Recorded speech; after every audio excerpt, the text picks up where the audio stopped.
ನಮಸ್ಕಾರ. ಬನ್ನಿ, ಇವತ್ತು ಮಳವಳ್ಳಿ ಕ್ಷೇತ್ರದ ಒಂದು ಆಳವಾದ ವಿಶ್ಲೇಷಣೆ ಮಾಡೋಣ. 2023ರ ಚುನಾವಣೆಯನ್ನ ಕೇವಲ ಒಂದು ರಾಜಕೀಯ ಜಯ ಅಪಜಯ ಅಂತ ನೋಡೋದು ಬೇಡ.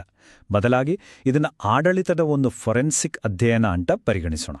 ಯಾಕಂದ್ರೆ ಮತದಾರರು ನಿಜವಾಗಿಯೂ ಏನ್ ಬಯಸ್ತಾರೆ ಮತ್ತು ಒಂದು ಉತ್ತಮ ಆಡಳಿತ ಕೊಡೋದಕ್ಕೆ ಡೇಟಾ ಹೇಗೆ ಸಹಾಯ ಮಾಡಬಲ್ಲದು ಅಂತ ಅರ್ಥ ಮಾಡ್ಕೊಳ್ಳೋಕೆ ಇದು ಒಂದು ಅತ್ಯುತ್ತಮ ಉದಾಹರಣೆ. ನಮ್ಮ ಈ ವಿಶ್ಲೇಷಣೆಯ ಪಯಣದಲ್ಲಿ 5 ಹೆಜ್ಜೆಗಳಿವೆ.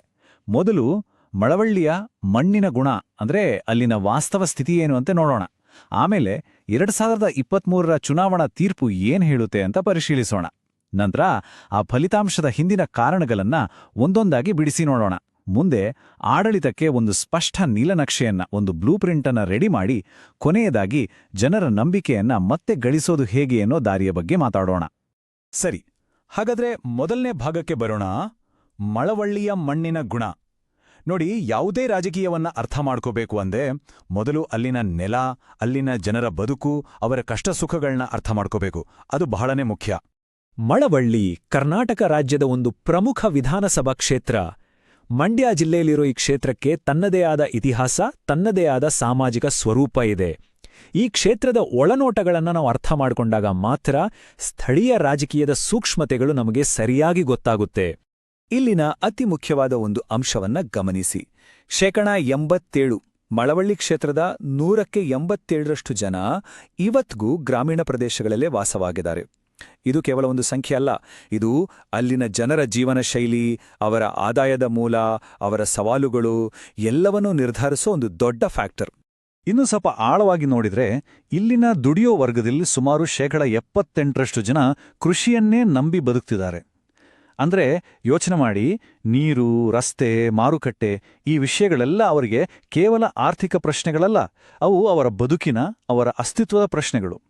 ರೈತರ ಬಾಳು ಬೆಳಗಿದ್ರೆ ಮಾತ್ರ ಕ್ಷೇತ್ರದ ಬಾಳು ಬೆಳಗೋಕ್ ಸಾಧ್ಯ. ಇನ್ನು ಇಲ್ಲಿನ ಸಾಮಾಜಿಕ ಚಿತ್ರಣ ಹೇಗಿದೆ ಅಂತ ನೋಡೋಣ.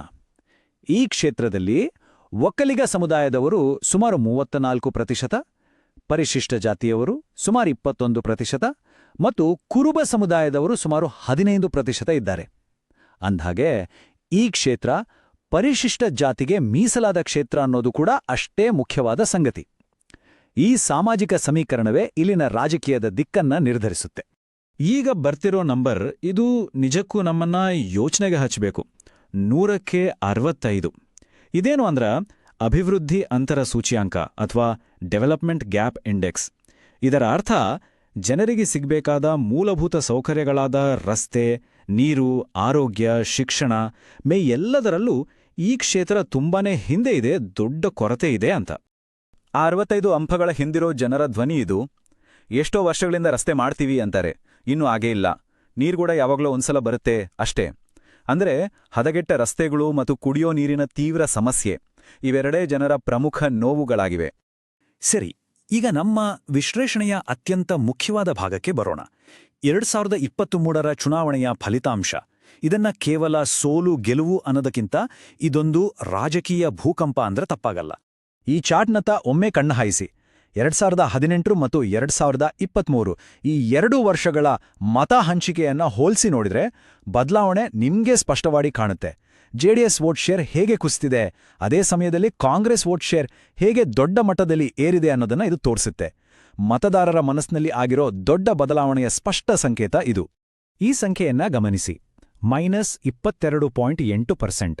ಇದು ಅಧಿಕಾರದಲ್ಲಿದ್ದ ಜೆಡಿಎಸ್ ಪಕ್ಷ ಕಳೆದುಕೊಂಡ ಮತಗಳ ಪ್ರಮಾಣ. ಇಷ್ಟು ದೊಡ್ಡ ಮಟ್ಟದ ನೆಗೆಟಿವ್ ಸ್ವಿಂಗ್ ಅಂದ್ರೆ ಮತದಾರರು ಒಂದು ಖಡಕ್ ಮತ್ತು ಸ್ಪಷ್ಟವಾದ ಸಂದೇಶವನ್ನ ಕೊಟ್ಟಿದ್ದಾರೆ ಅಂತಾನೆ ಅರ್ಥ. ಹಾಗಾದ್ರೆ ಜನರ ತೀರ್ಪಿನಲ್ಲಿ ಇಂಥದ್ದೊಂದು ದೊಡ್ಡ ಬದಲಾವಣೆ ಆಗೋಕೆ ಕಾರಣ ಏನು?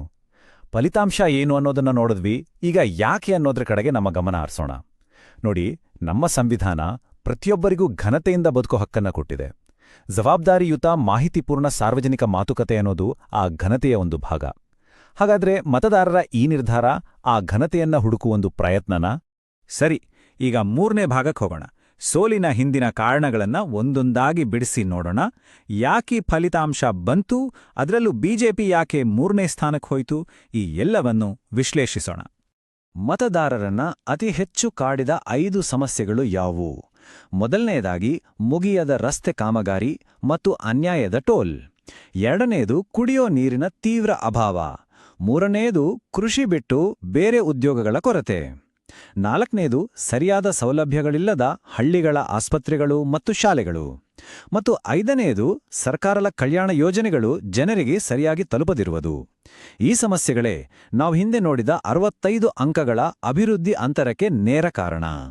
ಚುನಾವಣೆ ಗೆಲ್ಲೋದು ಸೋಲೋದು ಗ್ರೌಂಡ್ ಲೆವೆಲ್ನಲ್ಲಿ, ಅಂದ್ರೆ ಬೂತ್ ಮಟ್ಟದಲ್ಲಿ. ಅಲ್ಲಿ ಸಂಘಟನೆ ಹೇಗಿತ್ತು ಅದನ್ನ ಅಳಿಯೋದೇ ಈ ಕ್ಯಾಡರ್ ಕೇಪಬಿಲಿಟಿ ಸ್ಕೋರ್. ಇಲ್ಲಿ ಆ ಸ್ಕೋರ್ 5ಕ್ಕೆ ಕೇವಲ 2 ಅಂದ್ರೆ ತಳಮಟ್ಟದಲ್ಲಿ ಸಂಘಟನೆ ತುಂಬಾನೇ ದುರ್ಬಲವಾಗಿತ್ತು ಅಂತ ಇದರಿಂದ ಸ್ಪಷ್ಟವಾಗುತ್ತೆ. ಈಗ ಅಭ್ಯರ್ಥಿಯ ರಿಪೋರ್ಟ್ ಕಾರ್ಡ್ ನೋಡೋಣ. ಇದು ರೀಟೇನಬಿಲಿಟಿ ಸ್ಕೋರ್, ಅಂದ್ರೆ ಇದೇ ಅಭ್ಯರ್ಥಿಯನ್ನ ಮತ್ತೆ ನಿಲ್ಲಿಸಬಹುದಾ ಅನ್ನೋ ಸ್ಕೋರ್. ಇದು 100ಕ್ಕೆ ಕೇವಲ 30. ಅಂದ್ರೆ ಡೇಟಾ ಪ್ರಕಾರ ಈ ಅಭ್ಯರ್ಥಿಯನ್ನ ಮತ್ತೆ ಕಣಕ್ಕಿಳಿಸೋದು ಸರಿ ಅಲ್ಲ ಅಂತ ಸ್ಪಷ್ಟ ಸೂಚನೆ ಇತ್ತು. ಅದರ ಜೊತೆಗೆ ಟಿಕೆಟ್ ವಿನ್ನಿಂಗ್ ಇಂಡೆಕ್ಸ್, ಅಂದ್ರೆ ಟಿಕೆಟ್ ತಗೊಂಡು ಗೆಲ್ಲೋ ಸಾಧ್ಯತೆ ಎಷ್ಟಿದೆ ಅನ್ನೋ ಸೂಚ್ಯಂಕ, ಅದು ಇನ್ನೂ ಕಮ್ಮಿ, 100ಕ್ಕೆ ಬರೀ 25. ಹಿಂದಿನ ಚುನಾವಣಾ ಫಲಿತಾಂಶಗಳ ಆಧಾರದ ಮೇಲೆ ನೋಡಿದಾಗ ಈ ಅಭ್ಯರ್ಥಿ ಚುನಾವಣಾ ದೃಷ್ಟಿಯಿಂದ ಒಂದು ಹೊರೆಯಾಗಿದ್ರು ಅಂತ ಈ ಸಂಖ್ಯೆಗಳು ಸ್ಪಷ್ಟಪಡಿಸುತ್ತವೆ. ಹಾಗಾಗಿ ಇಲ್ಲಿನ ತೀರ್ಮಾನ ತುಂಬಾ ಸಿಂಪಲ್ ಮತ್ತು ಸ್ಪಷ್ಟ. ಹೊಸ ನಾಯಕನನ್ನ ಹುಡುಕೋದು ಒಂದು ಆಯ್ಕೆ ಆಗಿರ್ಲಿಲ್ಲ, ಅದು ಡೇಟಾ ಹೇಳ್ತಿದ್ದ ಒಂದು ಅನಿವಾರ್ಯತೆ. ಯಾವುದೇ ಪಕ್ಷಪಾತ ಇಲ್ಲದೆ ಕೇವಲ ಸಂಖ್ಯೆಗಳನ್ನ ನೋಡಿದಾಗ ಅಭ್ಯರ್ಥಿಯನ್ನ ಬದಲಾಯಿಸಬೇಕಿತ್ತು ಅನ್ನೋದು ಸ್ಪಷ್ಟವಾಗಿ ಕಾಣುತ್ತೆ. ಇಲ್ಲಿವರೆಗೂ ನಾವು ಸಮಸ್ಯೆಯನ್ನ ಪತ್ತೆ ಹಚ್ಚಿದ್ವಿ, ಅದರ ಕಾರಣಗಳನ್ನು ನೋಡಿದ್ವಿ. ಈಗ ಪರಿಹಾರದ ಕಡೆಗೆ ಗಮನ ಕೊಡೋಣ. ಮಳವಳ್ಳಿಯ ಮತದಾರರ ವಿಶ್ವಾಸವನ್ನ ಗಳಿಸಬೇಕು ಅಂದ್ರೆ ಅದಕ್ಕೊಂದು ಸ್ಪಷ್ಟ ಕಾರ್ಯರೂಪಕ್ಕೆ ತರಬಹುದಾದ ಯೋಜನೆ ಬೇಕು. ಆ ಬ್ಲೂ ಪ್ರಿಂಟ್ ಹೇಗಿರಬೇಕು ಅಂತ ನೋಡೋಣ. 3 ಪ್ರಮುಖ ಹೆಜ್ಜೆಗಳು. 1. ಕಾವೇರಿ ಕುಡಿಯುವ ನೀರಿನ ಪೈಪ್ಲೈನ್ ಯೋಜನೆಯನ್ನ ಮುಗಿಸೋದು. 2. ಅರ್ಧಕ್ಕೆ ನಿಂತಿರೋ ಮುಖ್ಯ ರಸ್ತೆಗಳ ಕೆಲಸವನ್ನ ಪೂರ್ಣಗೊಳಿಸೋದು. 3. 500 ಎಕರೆ ಕೈಗಾರಿಕಾ ಪಾರ್ಕ್ ನಿರ್ಮಾಣಕ್ಕೆ ವೇಗ ಕೊಡೋದು. ಈ 3 ಕೆಲಸಗಳು ಜನರ ದೊಡ್ಡ ನೋವುಗಳಾದ ನೀರು, ರಸ್ತೆ ಮತ್ತು ಉದ್ಯೋಗಕ್ಕೆ ನೇರವಾದ ಪರಿಹಾರ ನೀಡುತ್ತವೆ. ನೀರಿನ ಸಮಸ್ಯೆಯನ್ನೇ ತಗೊಳ್ಳಿ. ಅದಕ್ಕಿರೋ ಪರಿಹಾರ 540 ಕೋಟಿ ರೂಪಾಯಿ ಪೈಪ್ಲೈನ್ ಯೋಜನೆ. ಆದರೆ ಬರೀ ಯೋಜನೆ ಅನೌನ್ಸ್ ಮಾಡಿದ್ರೆ ಆಗಲ್ಲ.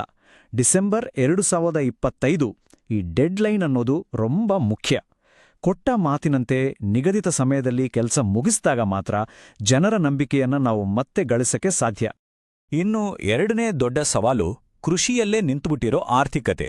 ಇದಕ್ಕೆ ದೀರ್ಘಕಾಲೀನ ಪರಿಹಾರವೇ ಈ 500 ಎಕರೆ ಕೈಗಾರಿಕಾ ಪಾರ್ಕ್. ಇದು ಕೇವಲ ಸ್ಥಳೀಯ ಆರ್ಥಿಕತೆಗೆ ಚೈತನ್ಯ ಕೊಡೋದಲ್ಲ, ಬದಲಾಗಿ ಸಾವಿರಾರು ಯುವಕ ಯುವತಿಯರಿಗೆ ಕೃಷಿ ಬಿಟ್ಟು ಬೇರೆ ಉದ್ಯೋಗಗಳನ್ನ ಸೃಷ್ಟಿಸುತ್ತೆ. ಮುಂದಿನ ಪೀಳಿಗೆಗೆ ಭವಿಷ್ಯವನ್ನ ಕಟ್ಕೊಡೋ ನಿಟ್ಟಿನಲ್ಲಿ ಇದೊಂದು ದೊಡ್ಡ ಹೆಜ್ಜೆ.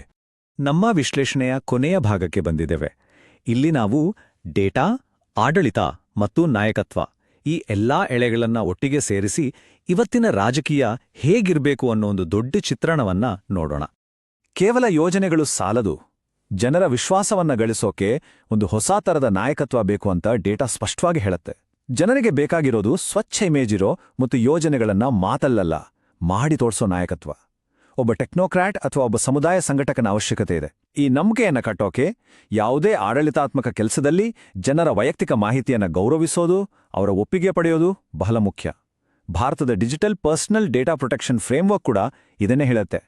ಇದು ವಿಶ್ವಾಸಕ್ಕೆ ಅಡಿಪಾಯ. ಹಾಗಾದ್ರೆ ಕೊನೆಯದಾಗಿ ಒಂದು ಪ್ರಶ್ನೆ. ಒಳ್ಳೆ ಆಡಳಿತಕ್ಕೆ ದಾರಿಯನ್ನ ಡೇಟಾ ಇಷ್ಟು ಕ್ಲಿಯರ್ ಆಗಿ ತೋರಿಸ್ತಿದ್ರು, ಯಾಕೆ ಇಷ್ಟೊಂದು ಜನ ದಾರಿ ತಪ್ತಾರೆ? ಏನು ಮಾಡಬೇಕು ಅಂತ ಗೊತ್ತಿರೋದಕ್ಕೂ ಅದನ್ನ ನಿಜವಾಗಿಯೂ ಮಾಡಿ ಮುಗಿಸೋದಕ್ಕೂ ನಡುವೆ ಒಂದು ದೊಡ್ಡ ಅಂತರ ಇದೆ. ಆ ಅಂತರವನ್ನ ಕಡಿಮೆ ಮಾಡೋದೇ ನಿಜವಾದ ನಾಯಕತ್ವದ ಸವಾಲು. ತಮ್ಮ ತಮ್ಮ ಕ್ಷೇತ್ರಗಳಲ್ಲಿ ಈ ಸೇತುವೆಯನ್ನು ನಿರ್ಮಿಸಲು ಮತ್ತು ಜನರ ಬದುಕನ್ನು ನಿಜವಾಗಿಯೂ ಉನ್ನತೀಕರಿಸಲು ಬದ್ಧರಾಗಿರುವ ನಾಯಕರಿಗಾಗಿ blueprintstrategies.ai ಅನ್ನು mgr@blueprintstrategies.ai ನಲ್ಲಿ ಸಂಪರ್ಕಿಸಿ ಅಥವಾ 0804204160 ಕ್ಕೆ ಕರೆ ಮಾಡಿ. ರಾಜಕೀಯವನ್ನು ಮೀರಿದ